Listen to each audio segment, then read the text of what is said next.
sehat selalu. Dalam video kali ini saya masih sharing tentang yang namanya sholawat. Tidak henti-hentinya, tidak bosan-bosannya saya membahas tentang sholawat. Mengapa sih selalu sholawat? Karena secara harfiah, sholawat itu adalah merupakan sebuah jembatan doa. Sholawat itu berasal dari sholat, yaitu doa. Doa atau salam kita kepada Nabi Muhammad SAW. Sholawat itu sendiri merupakan sebuah ibadah yang tidak pernah Allah tolak. Berbeda dengan ibadah yang lain. Mungkin saja sholat kurang khusyuk, apakah diterima atau tidak? Wallahu a'lam. Apakah sedekah kita misalnya terlihat oleh orang lain kemudian diterima atau tidak, itu wallahu a'lam. Tapi yang pasti teman-teman, sholawat itu tidak pernah yang namanya ditolak oleh Allah.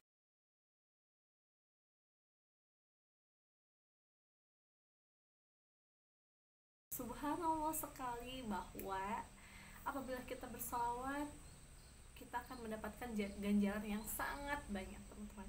Makanya tidak bosan saya tidak henti-hentinya mengucap syukur kepada Allah bahwa alhamdulillah masih diberikan sehat, kemudian bisa sharing sama teman-teman tentang keajaiban sholawat.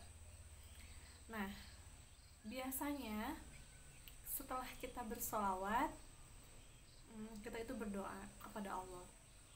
Berdoanya bermacam-macam, setiap umat pasti memiliki keinginan, bener nggak? Keinginan itu banyak banget ya, kompleks. Namanya juga kan kita sebagai makhluk biasa yang diberikan hawa nafsu, pasti ada banyak keinginan yang ingin kita raih, yang ingin kita capai dengan jalur langit, yaitu salah satunya adalah dengan bersolawat, teman-teman.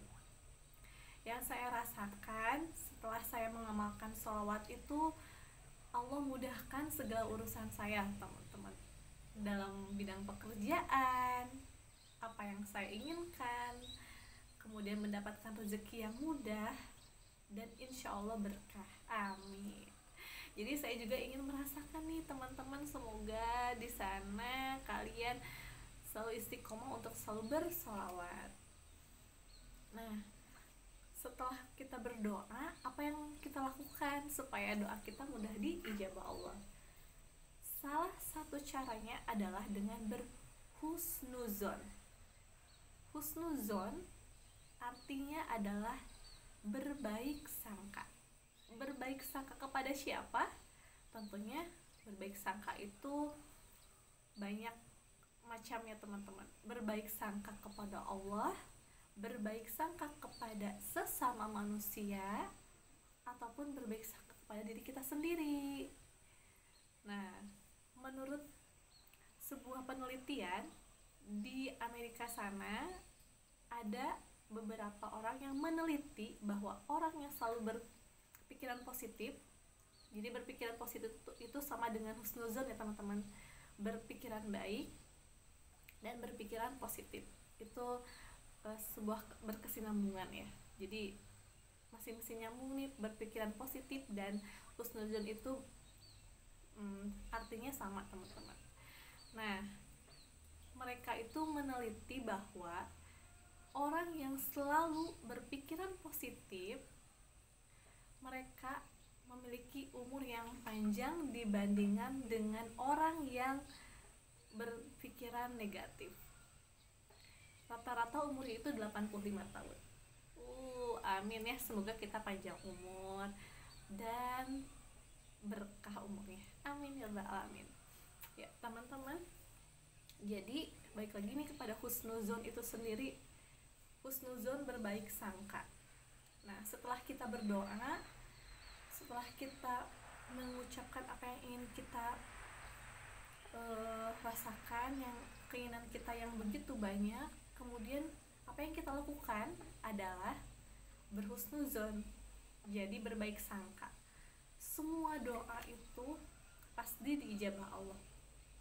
Seperti dalam hadis mengatakan bahwa berdoalah kepadaku maka aku akan kabulkan. Nah, dikabulkannya kapan? Kita tidak tahu, teman-teman. Jadi yang kita usahakan sebagai manusia adalah selalu berusaha, selalu berdoa, selalu berpikiran positif, dan jangan pernah menyerah. Jadi ya tugas kita pokoknya ikhtiar aja, untuk hasilnya serahkan sama Allah. Nah, begitu teman-teman.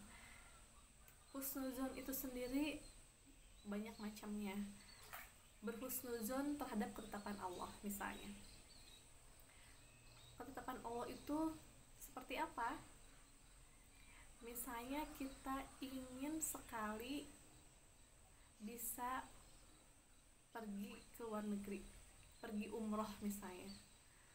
Tapi pada saat pandemi seperti ini, untuk keluar negeri itu sangatlah susah-susah gampang ya. Nah, kita yakin aja nih, pasti Allah akan memberikan waktu yang tepat untuk bisa berangkat ke Baitullah. Jadi pokoknya berpikiran positif terus, tidak sekarang, mungkin nanti waktu yang lebih tepat gitu. Seperti itu contohnya teman-teman. Dan husnuzon kepada Allah terhadap nikmat yang diberikan. Kalau ngomongin nikmat tidak ada habisnya. Nikmat sehat, nikmat bisa berkumpul dengan keluarga, nikmat rezeki yang berkah, nikmat rumah yang nyaman, dan banyak lagi teman-teman. Jadi kita jangan melihat kok dia rumahnya bagus banget ya, aku kapan ya punya rumah kayak gitu. Kok dia mobilnya keren banget ya, aku kapan ya punya rumah mobil kayak gitu. Jadi jangan melihat orang lain terus gitu kan. Nah, coba kita lihat dulu diri kita sendiri, kita punya apa nih yang untuk bisa kita syukuri gitu kan. Justru kalau kita bersyukur, nikmatnya pasti Allah akan tambah lagi. Jadi jangan lihat terus ke atas, tapi sesekali lihat dulu kepada diri kita sendiri, teman-teman. Apa yang kita miliki, apa yang harus kita syukuri. Nah, jadi biar hati kita tuh tenang gitu kan, tidak melihat terus ke nikmat orang lain. Nah, seperti itu. Tapi boleh untuk menjadi suatu motivasi. Nah, oke. Husnuzon apa lagi nih yang bisa kita lakukan? Misalnya husnuzon terhadap ujian yang Allah berikan. Kita sebagai makhluk ciptaan Allah pasti ada yang namanya ujian. Ujian itu bertujuan untuk kita supaya naik kelas, teman-teman. Nah, bagaimana sih caranya kita melewati ujian itu? Maka kita harus husnuzon dulu nih, harus yakin bahwa Allah memberikan ujian itu pasti kita bisa melewatinya. Pasti kita akan lulus dalam ujian tersebut. Jadi kita harus ambil hikmahnya nih, harus husnuzon. Mungkin Allah memberikan cobaan tersebut agar kita selalu belajar untuk bersabar misalnya, untuk selalu ikhlas, dan mendapatkan pengalaman dari ujian tersebut. Bukankah pengalaman terbaik itu adalah guru yang terbaik, teman-teman? Pengalaman yang pernah kita lewati, kita itu akan mengetahui nih kalau mendapatkan hal seperti itu lagi bagaimana nih caranya, atau bagaimana nih menghindari permasalahan tersebut agar tidak terjadi lagi gitu. Baik teman-teman, selain berhusnuzon kepada ketetapan Allah, kita pun harus belajar berhusnuzon kepada sesama manusia. Mengapa? Karena kita adalah makhluk sosial, tidak bisa berdiri sendiri. Pasti membutuhkan orang lain, baik itu di rumah bersama sanak saudara, ataupun dengan rekan kerja, ataupun di lingkungan sekitar. Nah, caranya agar kita selalu berhubungan baik adalah dengan cara berhusnuzon. misalnya ada teman kita nih yang sedang kena musibah, kita harus berhusnuzon bahwa Allah itu sayang kepada teman kita. Kita pun harus memberikan support atau misalnya menengok orang yang sakit. Hal-hal yang seperti itu hal-hal yang simple tapi bermakna besar, teman-teman. Seperti contohnya meminta tolong apabila kita memerlukan orang lain, atau meminta maaf apabila kita melakukan kesalahan, atau berterima kasih terhadap apa yang diberikan oleh orang-orang di sekitar kita.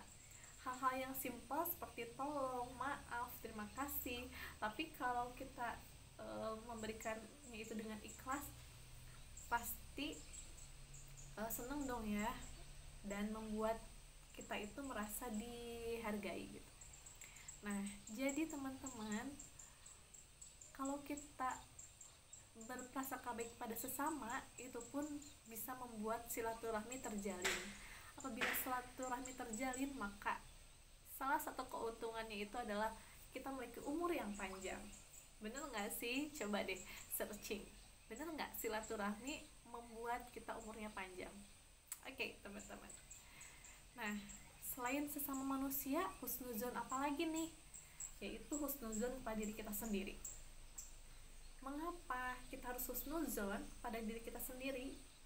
Agar kita itu semangat, agar kita itu tidak mudah menyerah.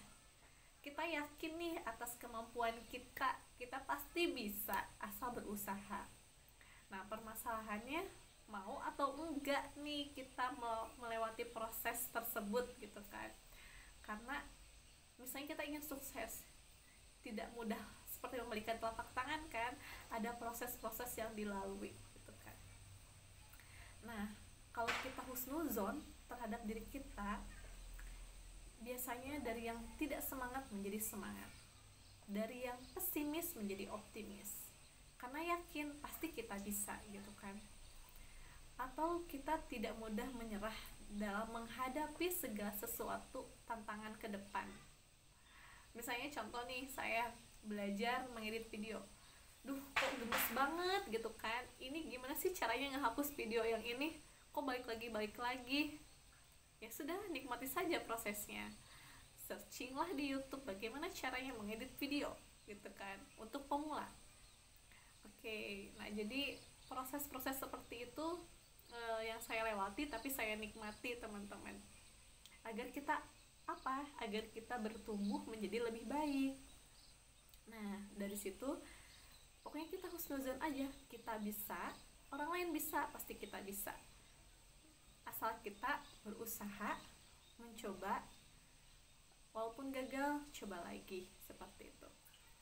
Nah, teman-teman, untuk itu kita usahakan yuk untuk selalu berhusnuzon apapun yang terjadi. Mau kita sedang mendapatkan ujian, sedang senang, sedang menginginkan sesuatu, ingatlah bahwa Allah menurut prasangka hambanya.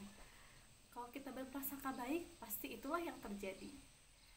Jadi itu pun dapat merubah nasib kita ya. Kalau kita yakin nasib kita akan lebih baik ke depannya, maka pasti akan terjadi. Bagaimanapun kondisi kita saat ini, ada yang mungkin sedang kecewa, sedang marah, kesal, coba yuk kita berhusnuzon kepada Allah, kepada sesama, maupun kepada diri kita sendiri. Oke teman-teman, terima kasih sudah menonton video ini, semoga bermanfaat. Jangan lupa di like, di subscribe, ataupun di komen. Terima kasih. Assalamualaikum warahmatullahi wabarakatuh. Jadi ada beberapa cara untuk kita selalu husnuzon. Intinya adalah yakin pasti Allah itu memberikan yang terbaik untuk kita. Nah, caranya kita bersalawat saja, berdoa saja, dan lepaskan, berhusnuzonlah, apapun yang terjadi pasti itu yang terbaik. Oke teman-teman, terima kasih sudah menonton video ini. Kemudian apabila bermanfaat, boleh nih di share, kemudian di like dan di subscribe. Terima kasih. Assalamualaikum warahmatullahi wabarakatuh.